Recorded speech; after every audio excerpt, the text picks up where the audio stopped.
ganz herzlich begrüßen. Danke, dass Sie so zahlreich gekommen sind, aber wir passen gerade noch in den Saal. Mein Name ist Sabine Schiffer. Ich habe die Ehre, Sie heute Abend durch den Abend zu führen. Ich leite das Institut für Medienverantwortung. Da liegen einige Flyer hinten aus, wer sich darüber informieren möchte. Wir haben die Ehre, Ray McGovern grüßen zu dürfen, der aus den Vereinigten Staaten hier ist. Und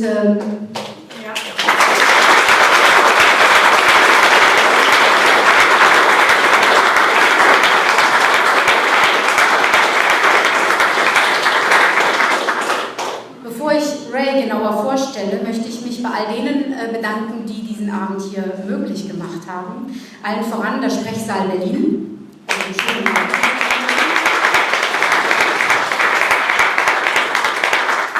Dann auch Antikrieg TV, das Auszahlen.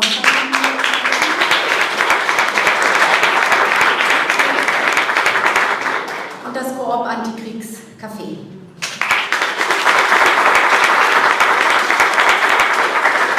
Und im Hintergrund ganz fleißig organisiert hat Annie Michon.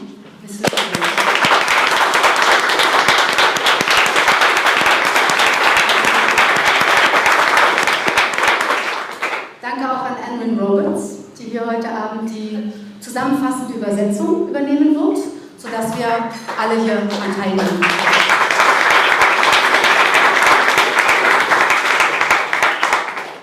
Ja, Ray McGovern war jahrelang, jahrzehntelang CIA-Analyst, speziell für Russland, und hat das Daily Briefing, die tägliche Information für die Präsidenten Ronald Reagan und George Bush Senior gemacht, war also sozusagen Mitte im Auge des Zyklons und wird uns heute, nachdem er zu Beginn oder vor dem Irak-Krieg bereits 2003 auf die unglückliche Rolle der Geheimdienste hingewiesen hat, und seitdem als sehr kritischer Begleiter der ganzen weiteren politischen Entwicklung unterwegs ist, wird er uns heute erst eine Analyse liefern, die eben netterweise Edwin etwas übertragen wird, und danach wollen wir dann zusammen ins Gespräch kommen. Nochmal herzlich willkommen, Ray. Vielen Dank.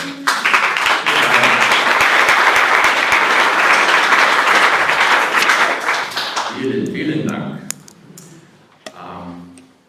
I have to say that it's been very refreshing. I've been here for a couple of hours, eating and drinking and preparing my remarks and reading.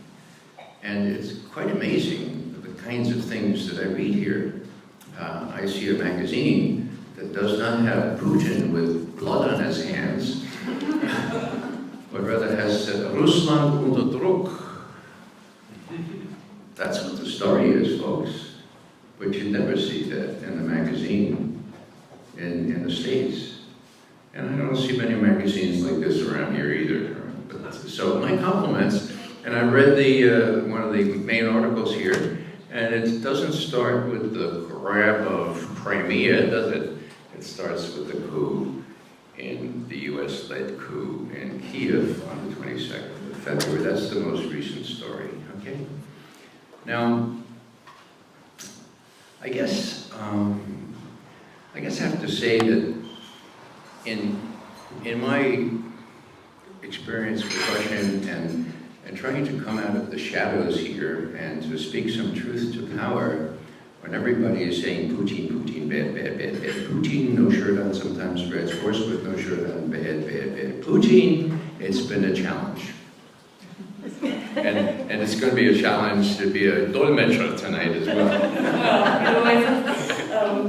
Well, Ray just said, looking at in Deutsch natürlich,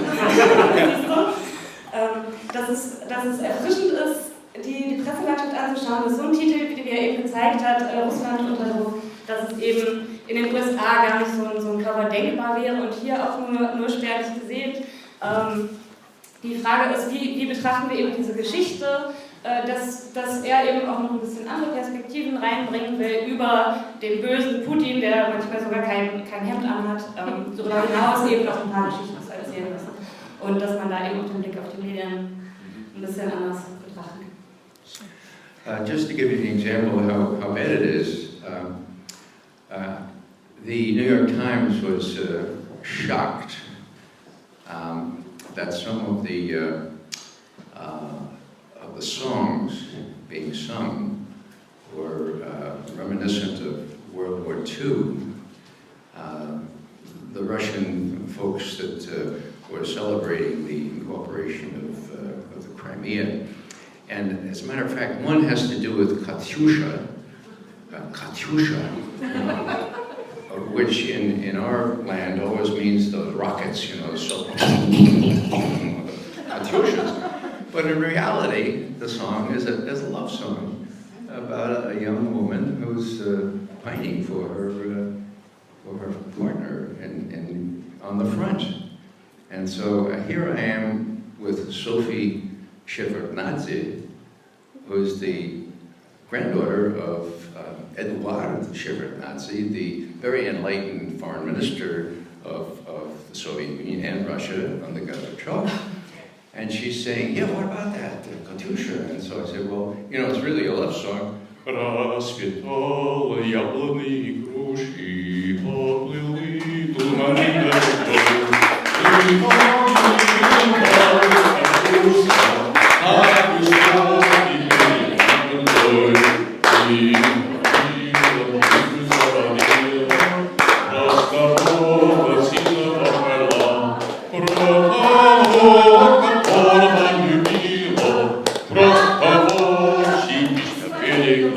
Maybe we ought to spare the folks.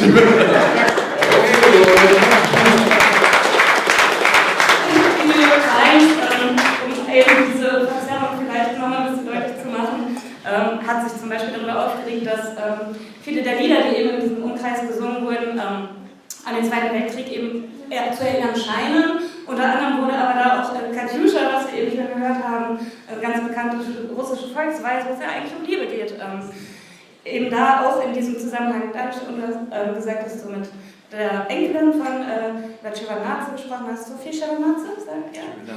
Sophie. Und sie hat eben gesagt, das geht um Katyusha, das ist was anderes. Also das ist kein Propagandalied. Keine Waffe. Oder genau, erinnert mich an Raketen. Sophie Shevardnadze did not allow me to sing as many verses as I thought.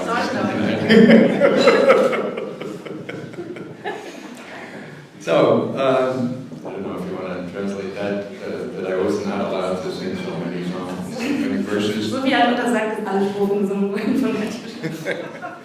Okay, now, since I see so many people who have Russian out here, and since I was going to do it anyway, what we seem to forget these days is the human dimension to all this. There are very few people around in policy-making circles who have any personal experience with human suffering, with innocent human suffering. That's one thing Russians have, Germans have, Americans not so much. Now, there's a universal truth about all this that is captured by the Russian poet Skarabli, the poet of Russian pain or grief. Nekrasov was his name. He was alive around the time of Dostoevsky. He wrote a poem, the title of which was Vнимание ужасом войны. Anyone know it? Okay. Well, it's very short. You do know it. Good. Well, let me recite it. You can correct my pronunciation. But I think it would set a sober tone here. We will not be completely gloomy, but I think it sets a necessary tone. Vнимание ужасом войны, in English it means paying attention to the horrors of war. Aufmerksamkeit für die Schrecken des Krieges. Внимание ужасом войны при каждой новой жертве боя. Мне жаль не друга, не жены, мне жаль не самого героя. Okay, paying attention to the horrors of war. At every new victim of the battle, I feel sorry. I don't feel sorry for the fallen's friend or even his wife. Mit jedem neuen Opfer habe ich kein Mitleid mit der Familie des Gefallenen. Мне жаль не самого героя. Увы, его тещица, жена и друга лучший друг забудет. Но где-то есть душа одна. Она до гроба помнить будет. Okay. I don't feel sorry for the friend or the wife. I don't even feel sorry for the hero himself. Увы, wives will forget.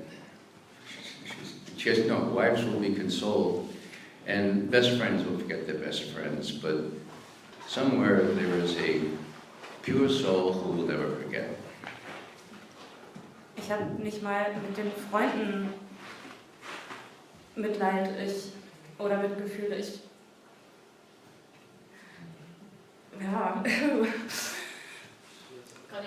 Die Frauen vergessen oder sie werden getröstet. Die besten Freunde kommen darüber hinweg. Aber es ist eine reine Seele, um die ich mir Gedanken mache. Но есть душа одна, она до гроба помнить будет. Warte. Ich habe eine Seele und diese Seele bis zum Tod wird erinnern.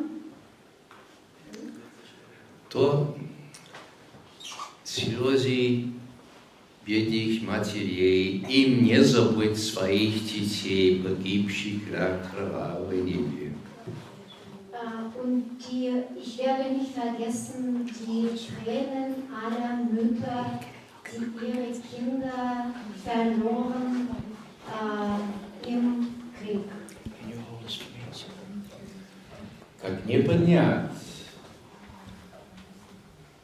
Как не поднять плохую шалевью своих поникнувших ветвей. Genauso wie Weide ihre Äste nicht hochheben kann. Das ist also getragen kann. Also die Last ist, man muss so verstehen, die Last ist so groß, die Schrecken ist so groß, dass man dieses Schrecken und diese Last durch das ganze Leben mitträgt. Sehr gut gesagt, хорошо сказано, большое спасибо, vielen Dank.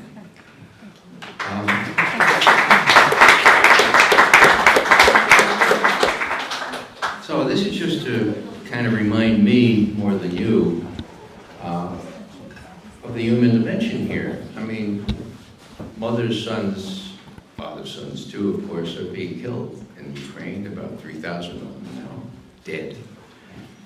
To speak of Gaza, where as many have been killed by the Israeli forces. So people are suffering, innocent suffering, and you know, someone like Vladimir Putin has an insight into that I have to tell you, Barack Obama does not. Well, how did Putin grow up? Where did he grow up? Where? Where did he grow up? Leningrad, in Leningrad, right? Now, when he was growing up, what was going on there? It was besieged for 900 days, folks. They couldn't get it. They were eating the cats and the dogs. He lived through that. Or at least he knew about it, you know? So when something is besieged, like Donetsk or Slavyansk or Lviv, he knows about that. Also der Sinn von dem Gedicht eben, was ein sehr melancholisches russisches Gedicht ist für Ray uns, aber auch sich selbst an eben die menschliche Dimension zu erinnern, an ja, das Menschliche eben an dem Konflikt und deswegen die Frage Putin, tatsächlich kann er das besser beurteilen, daher die Frage, wo kam er her, Putin, wo ist er aufgewachsen? Antwort, in Leningrad, und er hat gesagt, diese Stadt, die war belagert für 900 Tage, die haben Hunde und Katzen gefressen, wer hat das durchgemacht oder zumindest gewusst und hat eine Vorstellung davon, von vielleicht Abläufen, die Obama nicht in der Form hat, wenn ich den Kontext. Yeah, he grew up with many stories about this. So I just want to, it's very rare, you know, it's easy to give a lecture, it's easy to give something academic, but I think we need to remember about innocent suffering, and we need to know that some people know about it and some people don't, okay? Now, what I'd like to do is just to talk a little bit about how the NATO and the Ukraine thing evolved, because it's necessary background for people to understand why it is that the seeds of this conflict go way back before the fall of the Berlin Wall, but let's start there for just a few sentences. Wieder das Thema, was vielleicht in so globaler Weltpolitik aus den Augen gerät, eben der Faktor des Leidens von unschuldigen Menschen und tatsächlich der Frage, wer weiß davon und wer weiß nicht davon. Und das ist vielleicht das Entscheidende. Und trotzdem möchte Ray jetzt noch einen kleinen Schritt zurücktreten, so einen historischen kleinen Abriss über vor allem die NATO-Vergangenheit und damit auch zeigen, dass dieser Konflikt eben seine Wurzeln noch weit früher hat, als wir das jetzt gemeinhin mitdenken und sogar noch bis vor Mauerfall noch weit in die Vergangenheit zurückreicht, also kleine historische Überblick. As some of you doubtless know, when the Berlin Wall fell in November of 1989, now I want you to take this seriously because it's going to sound sort of naive. There was a real chance for lasting peace in Europe. I mean, George H.W. Bush, 6 months before in Mainz, had made a big speech talking about a Europe that was complete, you know, a Europe that was whole and free from Lisbon, Portugal to the Urals. Now, 6 months before the Berlin Wall fell, it was hard to believe that, you know, that sounds very much like rhetoric. But when the wall fell, it became possible, folks. And what George H.W. Bush, and I have to sort of, you know, full confession here, he's a friend of mine, okay? I briefed him every other morning. I served him when he was head of the CIA. He had the foresight to say to Gorbachev, whom he called up immediately, I'm not going to dance on the Berlin Wall. Ja, vielleicht ist es eine naive Sichtweise. Ich möchte trotzdem betonen, dass es durchaus ernst gemeint ist. Als die Mauer gefallen ist, gab es tatsächlich eine wirkliche Chance für dauerhaften, nachhaltigen Frieden eben in Europa. Das hört sich vielleicht so ein bisschen schön geistig an, aber wenn man an George Bush Senior denkt, der zu der Zeit auch eine große Rede gehalten hat in Mainz, wo es darum ging, dass eben Europa von Lissabon bis ins Ural wirklich so ein freier Kontinent ist.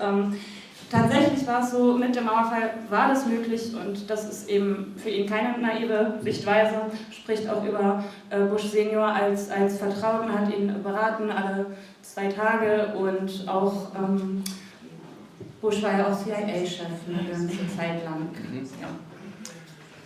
Also, what happened in a nutshell was that Bush asked Gorbachev to come to Malta to a summit. The Berlin Wall fell, I think, the night of the 9th of November, 10th. We're talking 1989. So the first week of December, just 3 weeks later, they met in Malta, and Bush repeated his pledge not to take advantage of Russian troubles there, but push for a new world. And Gorbachev was very much online with this. Ja, es geht um das Treffen zwischen Bush Senior und Gorbatschow damals, sogar 2 Wochen unmittelbar nach dem Mauerfall, 9. November. Also noch kurze Zeit darauf, eben in Malta, wo es wirklich darum ging, wo Bush sich hat eben festlegen lassen, don't take advantage, also macht euch nicht die Sorgen Russlands, beutet die nicht aus, sozusagen. Beutet nicht die Gefahren und die Sorgen der russischen Nation aus. Wir wollen sozusagen ein neues Spiel. Yeah, so Bush said, look, I'll send my Secretary of State, James Baker, to Moscow. How soon? We need to move on this here. How soon can you accept him, receive him, Mikhail? And Gorbachev said, how about 2 months? And so Baker went to Moscow first part of February 1990 and worked out a deal. James Baker, amerikanischer Außenminister, wurde dann 2 Monate nach diesem Treffen eben nach Moskau geschickt, was vorher eben abgesprochen wurde. Das heißt, noch im Februar 1990 nach Moskau gesandt für ein 2-monatiges, also durchaus ein länger anhaltendes Arbeitstreffen. Now, the rest of the story is deliberately obscured by Western media, or just not mentioned. But I know it personally because a very good friend of mine named Jack Matlock, who was the US ambassador to the Soviet Union at the time, and then later, of course, to Russia, told me what happened. He was in Malta, and he's with James Baker in Moscow. Also die restliche Geschichte von James Bakers Aufenthalt in Moskau ist so ein bisschen untergegangen in den Medien, ist eine unerzählte Geschichte praktisch. Ray sagt, er weiß allerdings, was passiert ist, eben durch diesen Austausch mit Jack Matlock, dem damaligen US-Botschafter in der Sowjetunion, und später natürlich Russland. Das ist eben die Geschichte von Matlock, die er mit James Baker in Moskau interagiert. So, what Jack told me was this, that the way Baker presented the problem was, look, we want a reunited Germany. That's our quid, okay? That's the quid that we need. And the pro quo, well, the quo is this. Mikhail Gorbachev, how would it be if NATO, if we promised, we, the United States, and Genscher, we have that in the records, the written Auswärtigen Amt records, okay. How would it be if we didn't move 1 inch, about an inch? Yeah, 1 inch leapfrogging over Germany and create NATO countries there? How would that be? Gorbachev said, well, let me think about that. I'll be back to you tomorrow. Also Ray erzählt es in Form von einem Deal, also Quid pro Quo, was haben die beiden Seiten eingesetzt? Das Quid auf der einen Seite sagten, wir wollen ein wiedervereinigtes Deutschland, das war sozusagen das Unterpfand. Auf der anderen Seite, also pro Quo, wenn wir uns an Genscher vor der Botschaft erinnern und diese Bilder, wie wäre es, so gibt es Ray wieder, wie wäre es, war der Vorschlag der Amerikaner, wenn wir NATO keinen Zentimeter weiter nach Osten rücken. Wenn wir einfach die NATO bis hierhin halten und nicht eben nach Osten ausdehnen. Vielen Dank. Das würden wir nicht übertreiben. Es war nicht 1 Zentimeter, es war ein bisschen länger, ein Inch. Das Gleiche, nicht? So, now, some of you are almost as old as I am.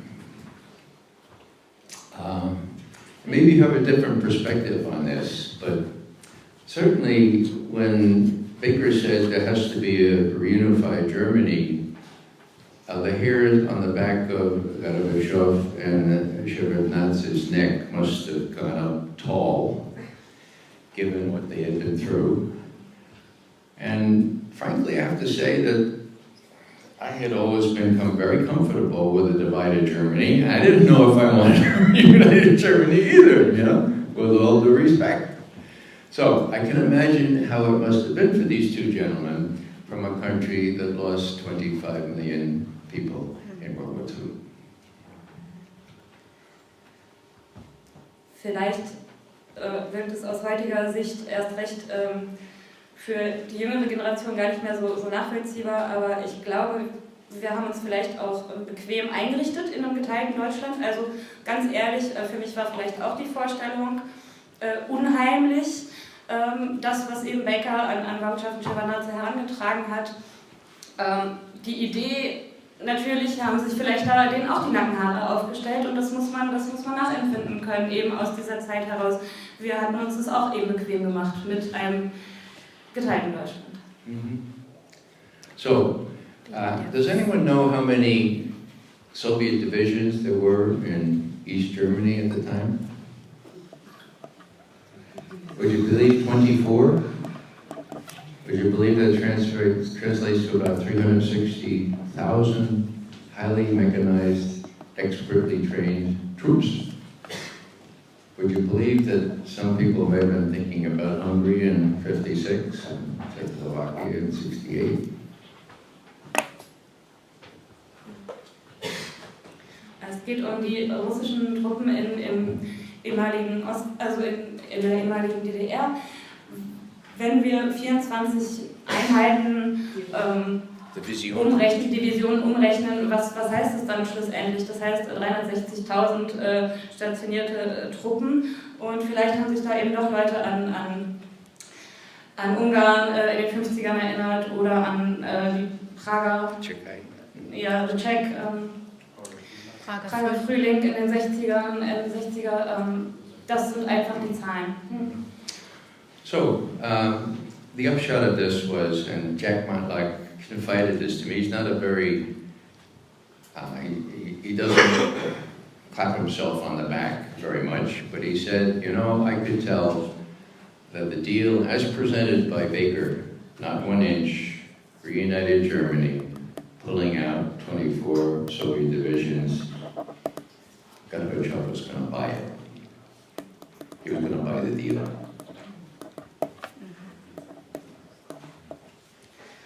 Das hat eben Jack Matlock, der Botschafter, dann Ray später anvertraut. Er hat gesagt, ja, schauen wir mal diesen Deal, eben dieses, wir bewegen uns kein Inch weiter, eben im Gegenzug für ein wiedervereinigtes Deutschland und eben im selben Deal den Abzug dieser 24 russischen Divisionen noch mit abgeklärt. Die Einschätzung von Matlock war, Gorbatschow wird darauf eingehen. Mm-hmm. And the next day, Gorbachev came back and proved Matlock correct. He said, yeah, you've got a deal. Let me fast forward because we want to cover a little bit more territory. Bill Clinton, to his discredit, reneged on the deal. We have a slang word for reneged, it's welched. He welched on the deal. I found it highly ironic that the summit this week was in Wales with all those Welsh people. Excuse me, how many dollars get Gorbachev for this deal? Didn't hear that. Perhaps you translate, übersetze. The question is how many dollars? Nein, seins, was gesagt hat, haben ja viele noch nicht gehört. Die Frage habe ich nicht vergessen. Also, das eigentlich ist Welsh, ja, getürkt, sagt man auf Deutsch. Also tatsächlich war es so, dass Gorbatschow den nächsten Tag den Deal eingegangen ist und Clinton hat also das wieder quasi zurückgenommen oder hat diesen Deal so verändert, dass Ray sagte, komisch, dass gerade der NATO-Gipfel in Wales war, denn das hat ihn eben an diesen Begriff Welsh erinnert, wie, ja, getürkt. And the question is, has Gorbachev got for this deal for accepting. Das weiß ich leider nicht. Aber let me continue here with we want to fast forward. Bill Clinton started it, but before you knew it, in about 8 or 9 years, there were 12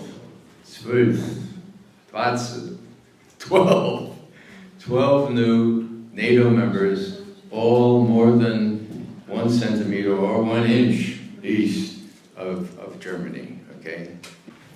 Ja, wenn man vergleicht NATO-Mitgliedstaaten von 1990 und heute tatsächlich, wie ist es denn da gekommen? Innerhalb relativ kurzer Zeit waren es 12 neue NATO-Staaten, von denen ja eigentlich alle mindestens 1 Inch östlich von Deutschland eben befanden. 12. Genau. 12 new countries. And then they wanted still more. In 2008, there were rumors going around that Ukraine and Georgia would also become members of NATO. And Sergei Lavrov, who was then the Russian foreign minister and is still Russian foreign minister today, called our ambassador in, that is the US ambassador in, and he said, "Niet, niet means niet." Ja, sogar bei den neuen Mitgliedstaaten hinaus ging es ja sogar noch weiter. Also 2008 gab es ja Gerüchte, dass auch Ukraine und Georgien Beitrittskandidaten werden. Ein interessantes Papier von dem russischen Außenminister, der hat ein Memorandum geschrieben mit dem sprechenden Titel Niet means Niet, also Nein heißt Nein. Yeah. Now, this is not something I made up or something that somebody said. This is the cable. Now, if I've read one cable from Moscow, I've read about 5,000, okay? I know what they look like.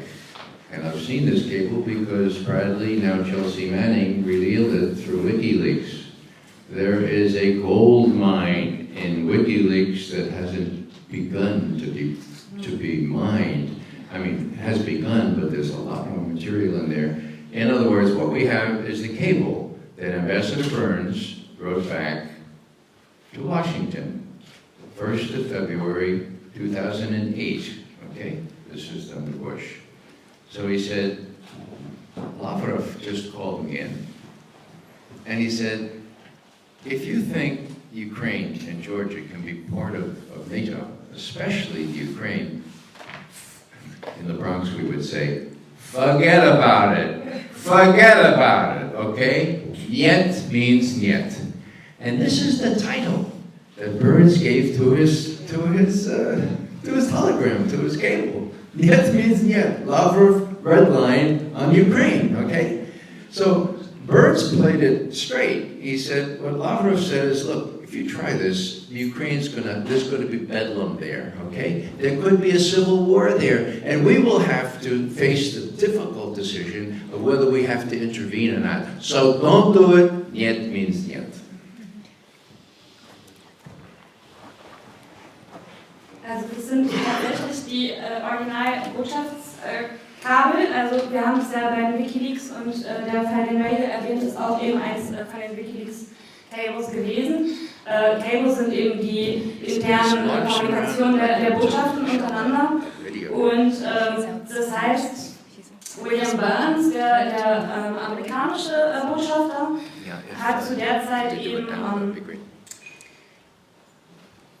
direkt diese klare Haltung von Lavrov eben nach Washington weitergegeben, hat ja eigentlich gesagt, wenn ihr das macht, dann könnte es eine riesen Unruhe geben. Wenn die Ukraine eben in diese Verhandlungen kommt, könnte es Unruhe geben bis hin zu bürgerkriegsartigen Zuständen. Das war wohlgemerkt 2008. Die sind eben auch in diesem Wikileaks-Fundus ein großer Schatz, den wir eigentlich gerade erst anfangen zu heben und der auch für diplomatische Beziehungen natürlich sehr, sehr interessant ist. That was the 1st of February 2008. On the 3rd of April 2008, so 2 months and 2 centimeters later, NATO had a summit in Bucharest. And what did they decide? in their formal declaration, they said Georgia and Ukraine will become members of NATO. Now, that's how much respect we had for national interests of the of Russia, how they felt about their national security and the threat to their soft underbelly, which they've always been very sensitive about. Also, Ray äußert gerade ein großes Verständnis eben für die Reaktion Russlands oder Empathie, sagen wir mal, was einfach durch die Chronologie vielleicht erklärbar ist, wenn wir dieses Niet-Paper eben vom Februar 2008 betrachten und dann überlegen, dass wir keine 2 Monate später schon den großen NATO-Gipfel in Bukarest hatten, wo ja, 2 Zentimeter später, wie Ray eben sagte, schon genau das passiert ist. Er hat gesagt, es ist absolut verständlich, dass Russland sich da an seine weiche Seite, soft underbelly, also die empfindliche Flanke sozusagen Russlands, sich da eben vielleicht ein bisschen in die Seite gekniffen fühlte und das eben so kurze Zeit nach dieser Warnung in Washington. Now, in the midst of all this, a fellow named Bill Bradley, who was a senator from New Jersey, who took a special interest in developing relations between the United States and Russia, was looking at all this and very much worried about what would happen if the United States developed this kind of confrontational policy. And I have here a little film clip of Bill Bradley. It's only 6 minutes, but it explains from this very authoritative source how he felt about this chance. As I said before, it was really a mischance for lasting peace. Can we get that to play, do you suppose, Sabine? If somebody will, I think it's lined up, and all that somebody needs to do is push the.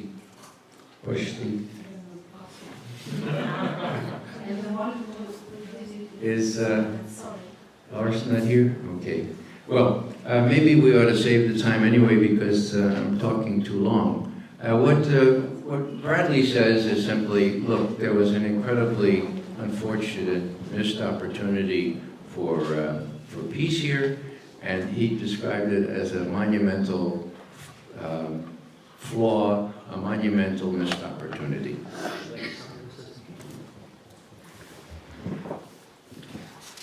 Ja, Ray sagt eben, dass diese, ja, vielleicht das Gefühl von einer verpassten Gelegenheit auch bis in den amerikanischen Senat gedrungen ist. Er hat gesagt, vor allem ein Senator Bill Bradley, dass er sich da ganz lautstark auch so geäußert hätte, gesagt, ist es wirklich der Weg, den wir gehen wollen, diese konfrontative Politik eben von Seiten der US zu fahren und eben wirklich betont hat, dass hier eine Gelegenheit für Frieden verpasst wird.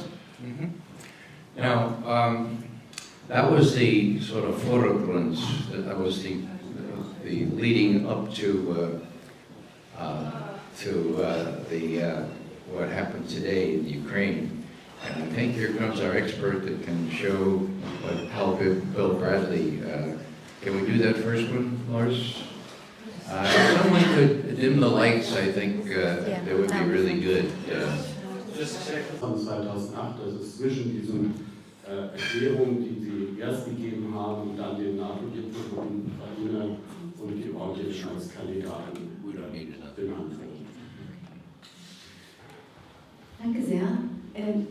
Weil auch viele Jüngere unter uns sind, möchte ich noch mal etwas ergänzen, worauf Ray ganz großen Wert legt. Das ist jetzt in dem Video noch mal deutlich geworden. Er sagt am Schluss, wir haben einen wichtigen Partner verloren.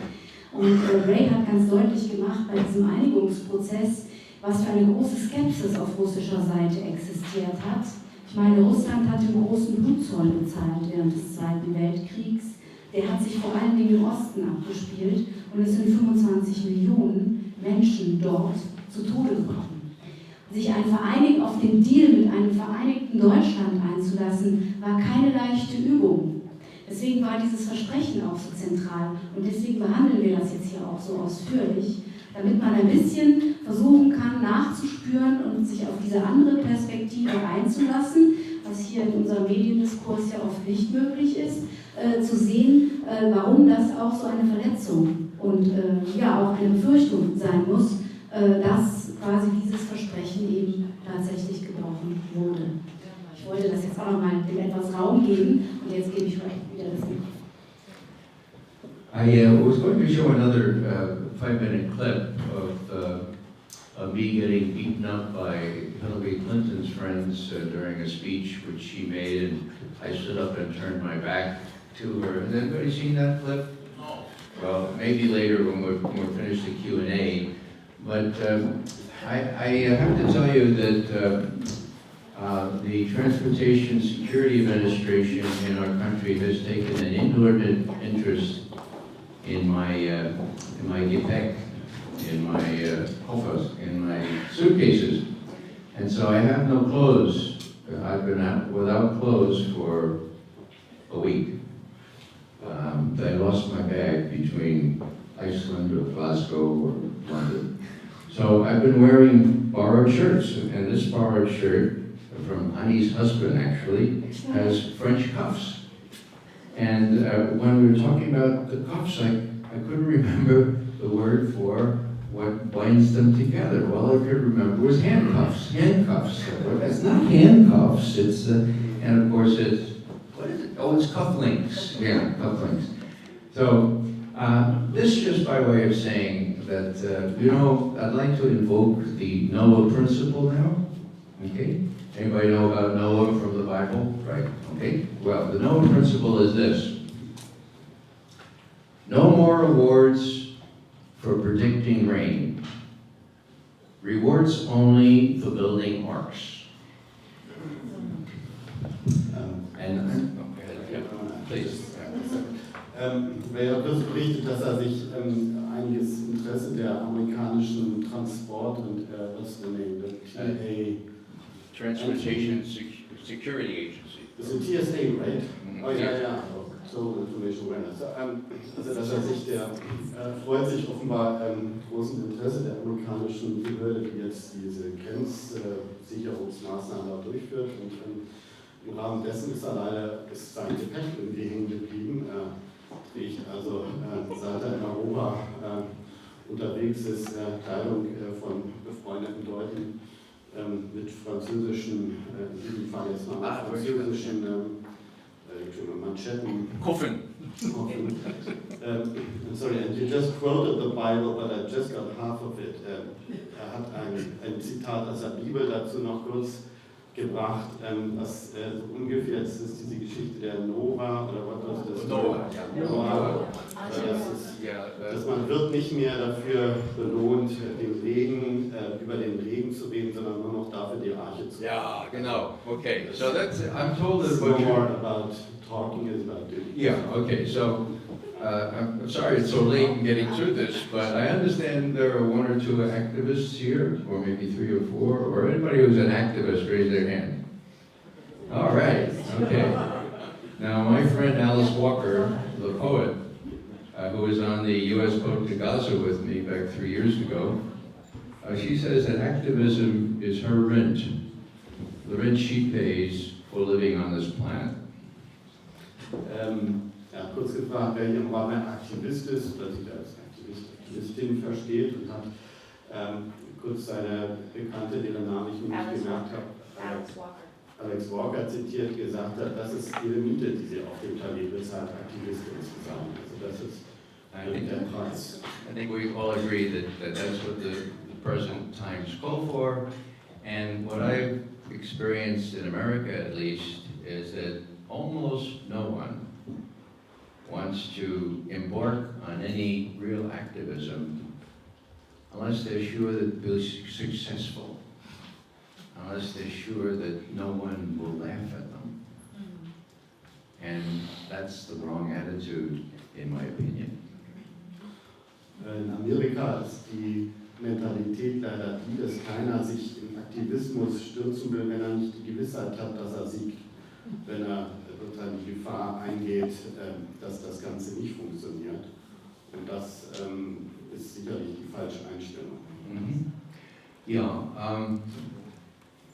when I stood up and turned my back to the Secretary of State, it wasn't about achieving any particular result. It was just to make sure that she would realize that not everyone in that auditorium thought that the grief that she had been causing around the world escaped my attention or escaped the attention of many other of my colleagues.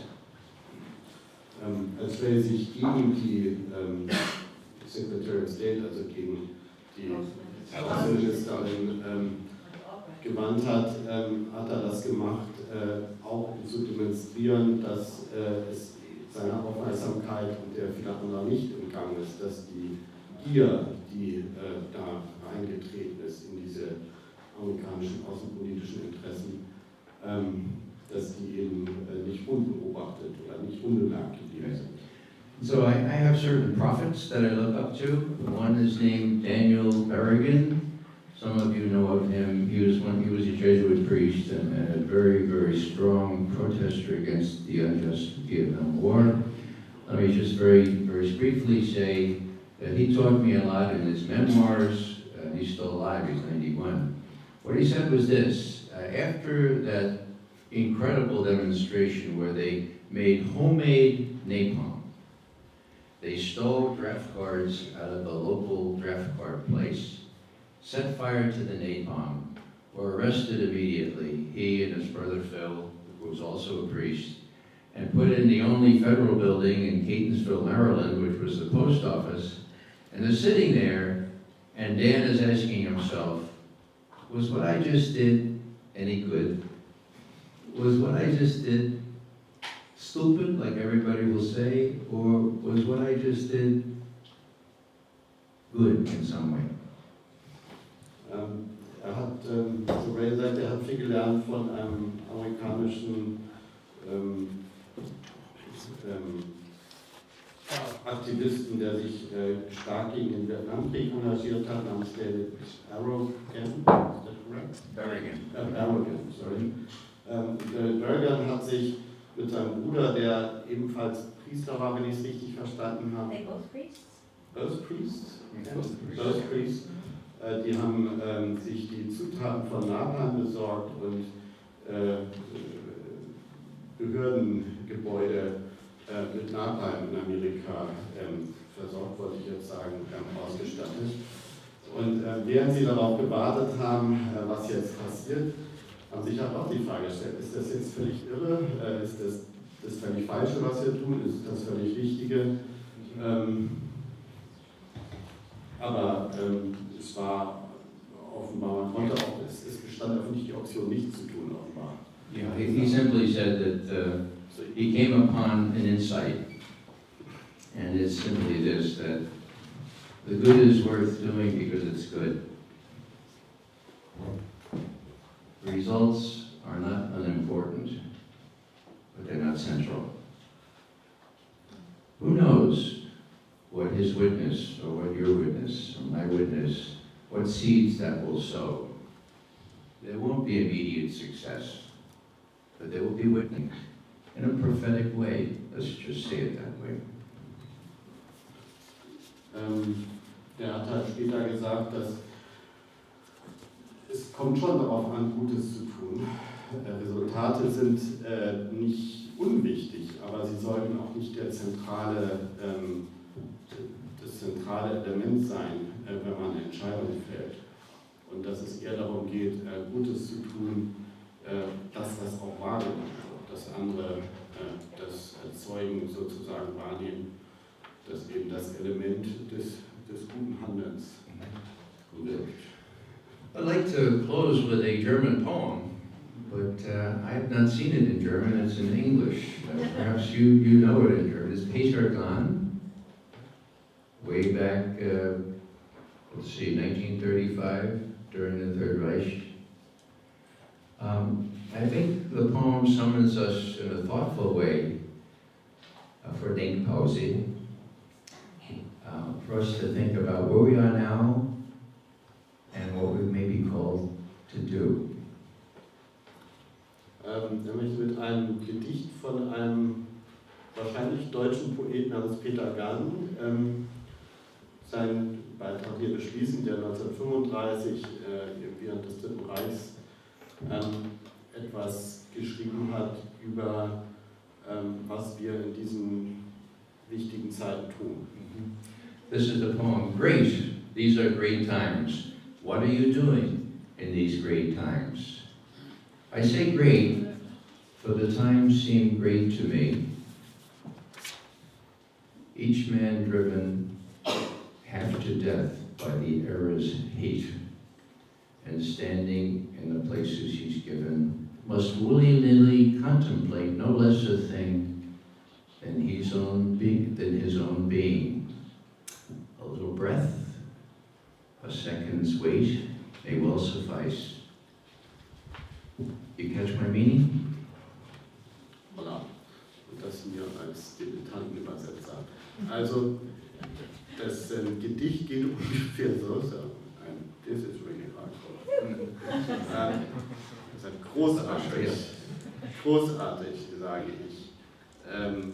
Zu den Zeiten, die nicht großartig zu mir sind. Wo die Leute halb zu Tode getrieben werden vom Hass des Zeitalters und trotzdem an dem Platz bleiben, in dem sie eben sind.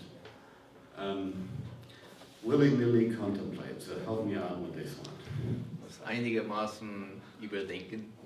Ja. Einigermaßen überdenken. Okay, so man muss das einigermaßen überdenken, sein eigenes Dasein. Ein bisschen atmen, ein bisschen warten. Es genügt. Es kann genügen. Es kann genügen. Kann genügen. Ja. Du sprichst doch Deutsch.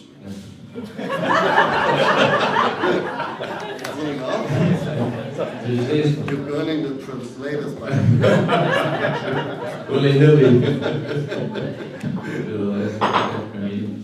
Du verstehst, was ich gesagt habe. Verstehst die Vielen Dank. Das war großartig und vielen Dank für Ihre Aufmerksamkeit.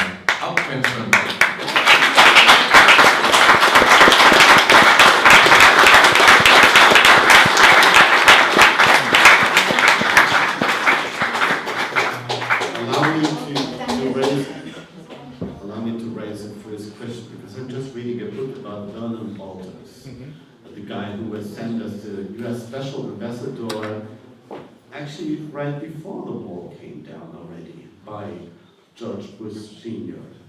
And so wasn't there a bit of a planning of the United States involved in burning down the GDR as well?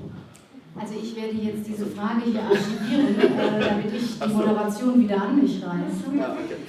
Ich möchte mich erstmal ganz herzlich bei Ray bedanken für die detaillierten Schilderungen eines Zeitzeugen, der wirklich an erster Stelle dabei war.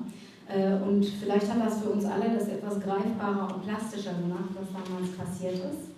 Und welche Auswirkungen, welche Bedeutung das auch heute hat, gerade bei dem, was wir jetzt sehen in der Ukraine. Und in der, ich nenne es jetzt mal Russophobie, die sich hier abzeichnet.